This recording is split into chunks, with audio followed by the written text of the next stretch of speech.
হযরত সুমাইয়া রাদিয়াল্লাহু তাআলা আনহা শুধু একা নয়, ওনার সন্তান আম্মার রাদিয়াল্লাহু তাআলা আনহুকে নিয়ে ইসলাম ধর্ম গ্রহণ করেছেন।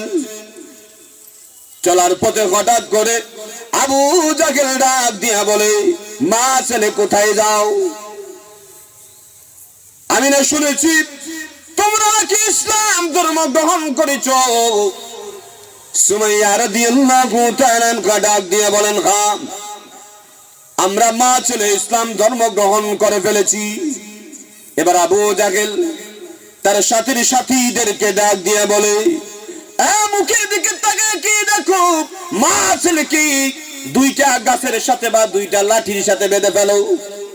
মাটির মধ্যে দুইটা লাঠি গাইরা, দুইটা বাঁশ গাইরা মাকে একটার মধ্যে বাঁধছে, ছেলেকে আরেকটার মধ্যে বাঁধছে।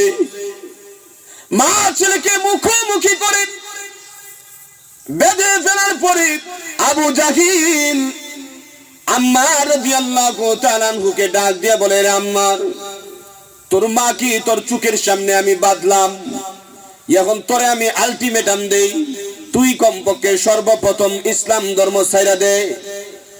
তুই যদি ইসলাম ধর্ম না ছাড়িস, তোর চোখের সামনে তোর মাকে এমন অবস্থা করব, একটা সন্তান তার মাকে এমন অবস্থায় কখনো দেখতে পারে না। তুই আম্মার কল্পনাও করতে পারবি না আমি তোর মাকে কোন অবস্থা করব। তাড়াতাড়ি তুই ইসলাম ধর্ম ছেড়ে দে।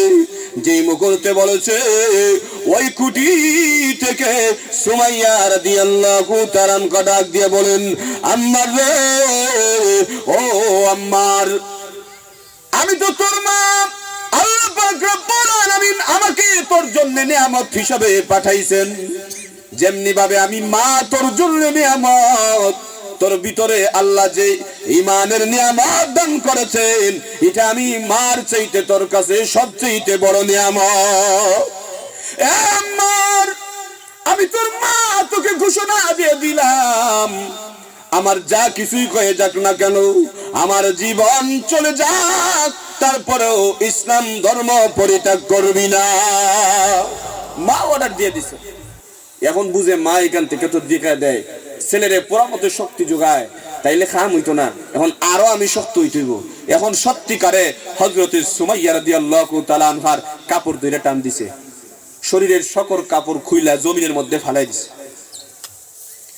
আপনারা একবার চিন্তা করেন, একজন সন্তানের সামনে একজন মায়ের কাপড় যদি খোলা হয়, এই সন্তানের কেমন লাগবে? মাটির মধ্যে শোয়া দিছে।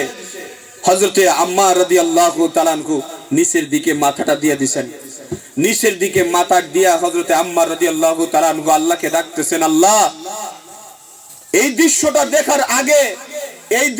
দেখার আগে যদি এই মাটিটা ফাঁকা হয়ে যাইতো আর আমি ঢুকে যাইতাম তাইলে ভালো ছিল, কিন্তু মায়ের আদেশ, আমি ইসলাম ধর্ম পরিত্যাগ করব না, ইসলাম ধর্ম আমি ছাড়বো না, কিন্তু মায়ের এই দৃশ্যটা আবার কেমনে দেখি?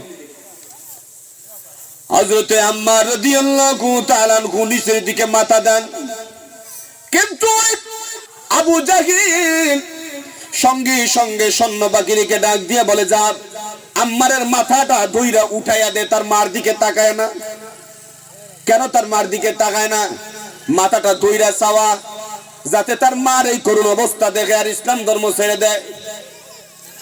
ওই আবু জাহিল যখন এরকম করে, আবু জাহেল দেখে আর কোনোভাবে আম্মারকে ইসলাম থেকে সরানো যায় না। এবার সত্যি সত্যি একটা বল্লম নিচে হাতে নিয়া হযরত সুমাইয়া রাদিয়াল্লাহু তাআলা আনহা লজ্জাস্থানের মধ্যে বল্লম দিয়ে আঘাত করছে। এখন বর্তমান সময়ে যে দুনিয়ার কিছু স্বৈরাচার যারা এই কাজগুলা করতেছে, এরা কিন্তু এমনি এমনিতে শিখে নাই, এরা ওই আবু জাহেলের কাছ থেকে শিখছে। এখনো বর্তমানে এই বাংলার জমিনে কিছু কারাগার আছে, কিছু আইন শৃঙ্খলার কিছু মানুষ আছে যারা উলামায়ে কেরামদেরকে ধইরা নিয়া লজ্জাস্থানের মধ্যে আঘাত করেছে, ঠিক না বেঠিক? এরা ওই আবু জাহেলের দূষর, এরা আবু জাহেলের দূষর, ওইখান থেকে তারা শিখছে। আবু জাহেল বর্ষা দিয়ে আঘাত করছে হযরত সুমাইয়া রাদিয়াল্লাহু তাআলা আনহার লজ্জাস্থানে। আঘাত করে ওইদিকে আম্মার রাদিয়াল্লাহু তাআলা আনহুকে বলে, আরে আম্মা, তোর মাকে মৃত্যুর আগে আগে যদি তুই ভালো দেখতে চাস তাহলে তুই ইসলাম ধর্ম পরিত্যাগ কর। কিন্তু হযরত সুমাইয়া রাদিয়াল্লাহু তাআলা ডাক দিয়া বলেন, রে আম্মা, আবু জাহেলের চক্রান্তে পড়িস না। আমার সন্তান, আমার আমার এখন বর্তমানে যে অবস্থা, এত রক্ত যায়, আমার মনে হয় আমার জীবন আর বেশি সময় নাই। আল্লাহ যদি কবুল করেন হয়তো আমি শহীদ হয়ে যাব। আমার তো এখন একটা জীবন মাত্র আছে। আল্লাহ যদি আমাকে শত শত লক্ষ লক্ষ জীবন দান করেন, প্রত্যেকটা জীবন আমি দিতে পারি, একটা সেকেন্ডের জন্য ঈমান হারা হতে পারি না। হযরত সুমাইয়া রাদিয়াল্লাহু তাআলা আনহা শাহাদাত বরণ করলেন।